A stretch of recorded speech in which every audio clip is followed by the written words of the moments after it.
अंकित तिवारी जी, मध्य प्रदेश। जय जय श्री हरिवंश महाराज जी। श्री हरिदास महाराज जी।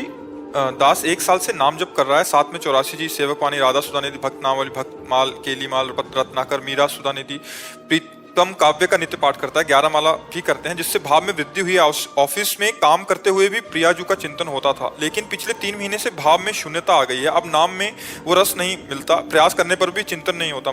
कभी कभी ऐसा हो जाता है कि हमें अपने साधन का कहीं न कहीं मीठा मीठा अहम हो जाता है और हम कहीं किसी भगवत प्रेमी महात्मा, भगवत भक्त, भगवत मार्ग के साधक में दोष दर्शन कर लेते हैं, तो ऐसी दशा आ जाती है। कभी कभी ऐसा होता है, तो यही होता है। मीठा मीठा हम जान नहीं पाते। जैसे मेरा भाव बढ़ा है, ये किसने जाना? अहम ने। ये अध्यात्म है, बड़ा सूक्ष्म होता है। जब भाव बढ़ेगा तब आपको घटा महसूस होगा, आपको रोना आएगा, तड़पना आएगा, जलना आएगा। यही भाव बढ़ा है। जब ये संतोष हो रहा है कि मेरा भाव बढ़ा है, तो अहम को, वो अहम ही तो जांच कर रहे हैं ना। वो अहम, ये अध्यात्म बड़ा सूक्ष्म ऑपरेशन है। इसमें मेरे में अभिमान नहीं है, ये किसको पता चला? अहम को। वही अहम है। मेरे में भाव बढ़ा है, ये किसको पता चला? आपकी वाणी से निकला ना, मेरा भाव भी बढ़ा है, किसको पता चला? भाव बढ़ा तो तब होना चाहिए, मतलब डूब रहे हो ना, तो जिसके भाव बढ़ा है उसमें तो व्याकुलता आती है, उसमें तो अतृप्ति आती है, उसमें तो असंतोष बढ़ता है। भजनानंदी का भजन में कभी संतोष थोड़ी होता है, वो एक व्याकुलता। उनसे पूछे भाव बढ़ा है क्या, तो कहेगा कि नहीं, हमें जैसा होना चाहिए वैसा नहीं है। अतृप्ति। प्रेम सदा बढ़िवो करे, ज्यो शशि कला सुबेश, पय आमे पूनो नहीं, ताते कबो न शेष। प्रतिक्षण वर्धमान होने पर भी प्रेमी अपने में प्रेम की कमी महसूस करता है, भाव की कमी महसूस करता है। आपको कैसे महसूस हो गया कि आपका भाव बढ़ा है? मतलब त्रुटि हो गई। अध्यात्म की बात को स्वीकार करो। अब इस त्रुटि ने एक त्रुटि और कर दी। ये किसी न किसी साधक पर कहीं न कहीं दोष दर्शन कर लिया, तो उससे हमारे भजन में शुष्कता आ जाती है, सरसता चली जाती है। या किसी से समानता कर बैठा, या किसी में त्रुटि कर देख बैठा और किसी में समानता कर बैठा। ये बहुत सूक्ष्म होता है। चिंतन से सब क्रॉस हो जाएगा, चिंतन में हो जाता है।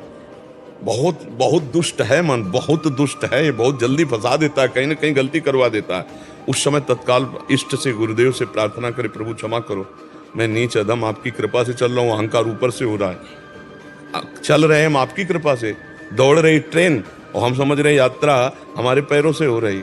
हम तो बैठे हैं प्रभु, यात्रा तो आपकी कृपा से हो रही। जैसे ट्रेन दौड़ रही, एक आदमी दौड़ रहा था डिब्बे में, इधर से उधर, इधर से उधर। तो एक आदमी ने पूछा, क्या बात है, आप दौड़ क्यों रहे हो? बोले, मुझे अमुक स्टेशन जा रहा है। तू बैठ जा, ट्रेन चल रही, तू बैठ जा, स्टेशन ट्रेन पहुंचा है, तो तू बैठ जा, अपना हम बैठा ले।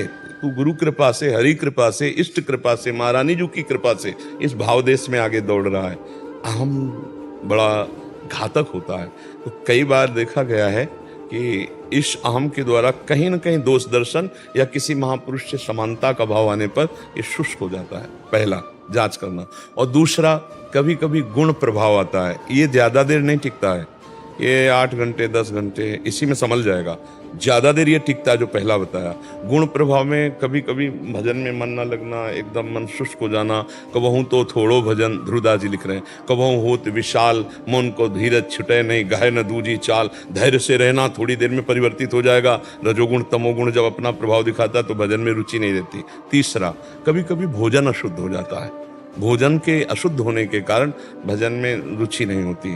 भजन सुखपूर्वक हम जैसा स्वाद लेके करते थे वैसा नहीं होता। पर ये भोजन वाला और ये गुण वाला, ये कुछ समय का होता है। लंबे समय तक अगर शुष्कता बनी रहे तो ढूंढ लेना चाहिए पहले वाले लक्षण में कि हमसे कोई त्रुटि हो गई। अहम जनित कोई दोष दर्शन, अहम जनित कोई छिद्रान्वेषण, दूसरे पर दोष दर्शन, यही हमको भजन से विरत कर देता है। और ये खूब अपने लोग बड़ी सूक्ष्मता से इसको देखे हुए हैं।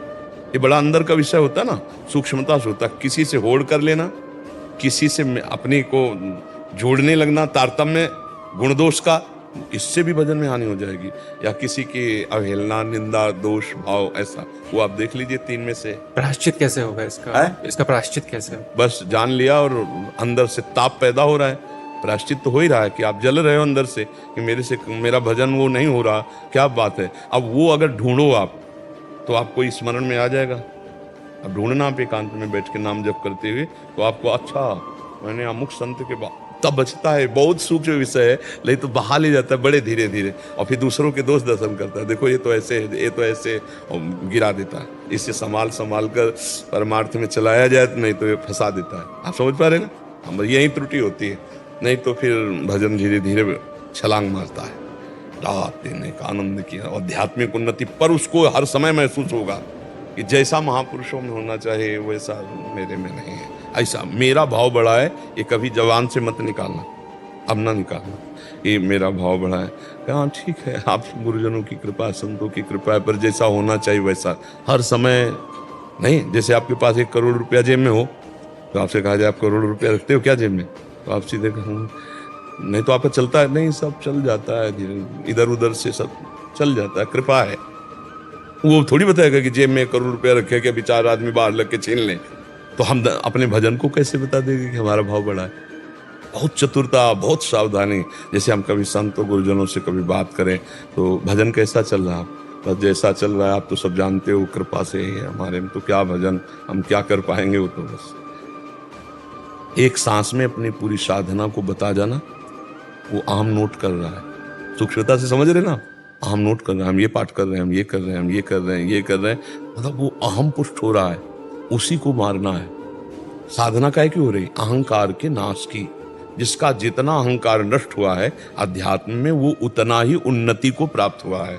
जिसका पूरा अहंकार नष्ट हो गया वो भगवत प्राप्त हो गया। आप समझ रहे ना। हाँ, मतलब अच्छा इसमें और देखो, अब हम आपको अभी कहें कि तू अहंकारी है और तो कुछ तेरे पास है नहीं, अब बुरा लगेगा।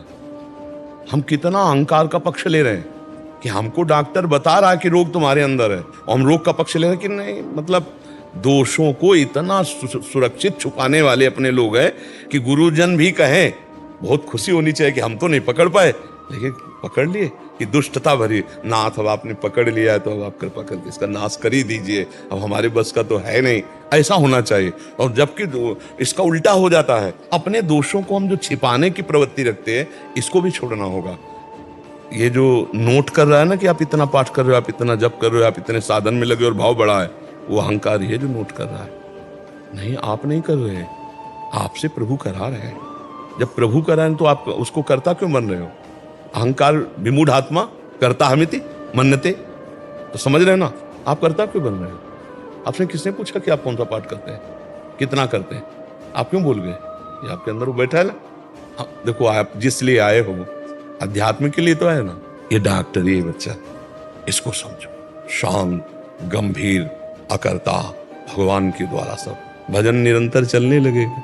और जब ये बैठ गया ना तो यही दोष दर्शन करा के यही भजन में बाधा पहुंचा देता है। ये बड़ा सूक्ष्म विषय है जो हम आपसे चर्चा कर रहे हैं, अब इसको संभालिएगा, ठीक है। भगवान की कृपा बल से, गुरु कृपा बल से नाम मंत्र जपते हुए शांत भाव से समझ। क्या आपके साथ भी ऐसा ही होता है। कुछ दिन मन से भक्ति भाव करने के बाद आपका मन उचट जाता है। यदि ऐसा है तो पूज्य महाराज जी ने जो बातें बताई हैं उन बातों को गांठ बांध लीजिए और फिर वैसा ही कीजिए। फिर देखिएगा आपका मन हमेशा प्रभु में लीन रहेगा। जय श्री राधा।